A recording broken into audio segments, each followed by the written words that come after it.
ঘাটাল সাংগঠনিক জেলার তত্ত্বাবধানে কেশপুরের বকবাসার মাঠে অনুষ্ঠিত হল শ্রমিক সমাবেশ। এখানে প্রধান বক্তা ছিলেন রাজ্যসভার সাংসদ রুদ্রব্রত বন্দ্যোপাধ্যায়। এছাড়া উপস্থিত ছিলেন কেশপুরের বিধায়িকা শিউলি সাহা, চন্দ্রকোনার বিধায়ক অরূপ ধারা সহ অন্যান্যরা। কেশপুরের শ্রমিক সমাবেশ থেকে কেন্দ্রীয় সরকারকে হুঁশিয়ারি দিয়েছেন রুদ্রব্রত বন্দ্যোপাধ্যায়। তিনি বলেন, 2026 বিধানসভা নির্বাচনে তৃণমূল কংগ্রেস রাজ্যে 250-এর বেশি আসন নিয়ে সরকার গঠন করার পর মানুষের চাপে কেন্দ্রীয় সরকারকে বকেয়া দিতে বাধ্য হতে হবে।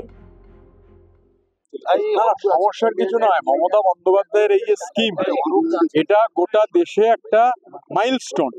মানে 1,73,00,000 লোক ইতিমধ্যে, যে মাননীয় মন্ত্রী আছেন উনি সেই গভর্নমেন্টের পার্ট।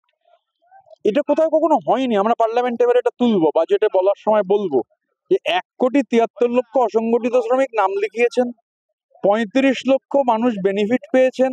বেনিফিটের পরিমাণ হচ্ছে 2,500 কোটি টাকার বেশি। গোটা দেশে এরকম কোনো স্কিম নেই, এটা মডেল। এবং আমরা মনে করি ইন্টারন্যাশনাল লেবার অর্গানাইজেশনে এই মডেল একদিন পুরস্কৃত হবে। আমাদের বক্তব্য হচ্ছে, ঘাটাল সাংগঠনিক জেলায় এমন কোনো ব্লক বা এমন কোনো টাউন থাকবে না যাতে একজন শ্রমিকও এর বাইরে থাকেন। ইতিমধ্যেই অনেকে যুক্ত হয়েছেন এই ক্যাম্পগুলো করে। অ্যাওয়ারনেস ক্যাম্পেন, ধরুন যার পিএফ নেই তিনি এর আওতাভুক্ত। তো এই কাজটা আমাদের যুদ্ধকালীন তৎপরতায় পুজোর আগে শেষ করতে হবে।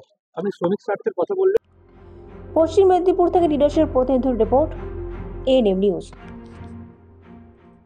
আরও খবরের আপডেট পেতে সাবস্ক্রাইব করুন আমাদের ইউটিউব চ্যানেলটি আর বেল আইকনে ক্লিক করুন নোটিফিকেশনস পেতে।